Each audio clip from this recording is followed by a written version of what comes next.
if only you could see what happens on commercial break. Let's bring in Mike Eppel. Could you just hear our audio? Could you hear what we were talking about? No. Okay, then never mind. Actually. It was all normal. Everything was normal. What did I miss? It was fine. I was literally hanging over like this going, coffee, need coffee. It's one of those days, you know? Well, it's Wednesday.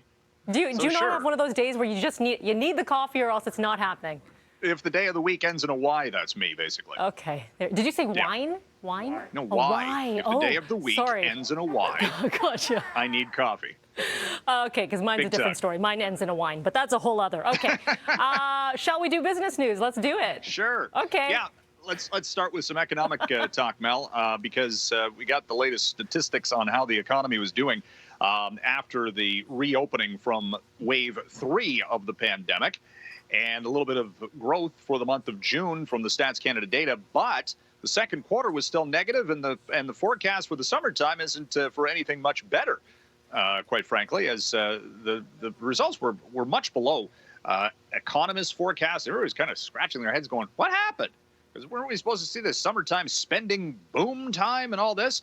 Well, what have we been talking about? Supply chain issues. So production at Canadian factories has not been as robust as forecast. A lot of restaurants are still, running at half capacity, and the tourism sector certainly hasn't been revitalized. So you look at that. A lot of people, haven't gone back to work in some cases, or companies have had struggles finding employees.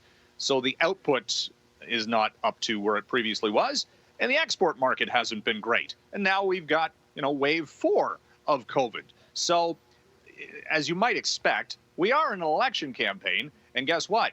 This became all sorts of talk yesterday on the campaign trail. Aaron O'Toole of the PC saying, the economy was supposed to have this massive rebound, an economic renaissance. Hasn't happened.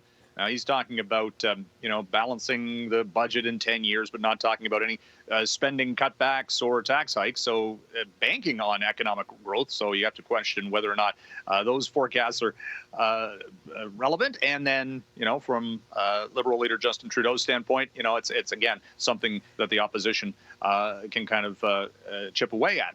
So it was kind of interesting, Melanie. Didn't see much reaction on the market, surprisingly enough. The dollar was steady, and there's some talk the Bank of Canada might pull back a little bit on what they were expecting in their economic forecast coming up when they meet. I think it is a week actually from today.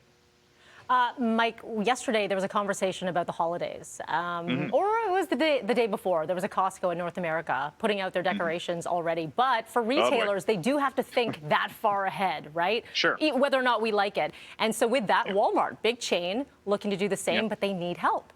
Yeah, 20,000 employees is their hiring target for the holidays.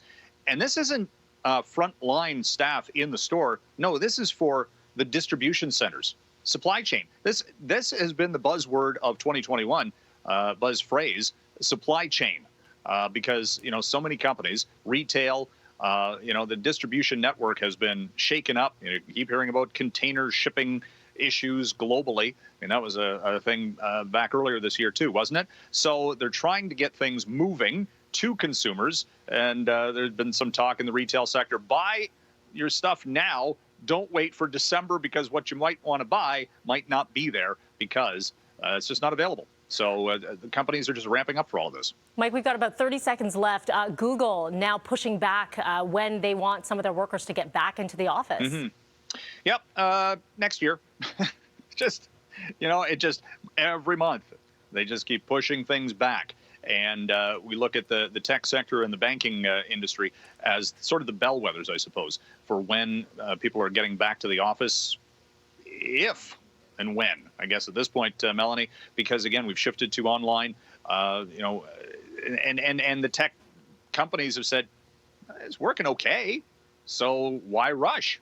Google's doing this. Apple said pretty much the same thing just last week. So we're watching that as a signal, again, about, when things get back to normal, if they do, at these massive companies in downtowns, major cities around the world, and at these tech hubs.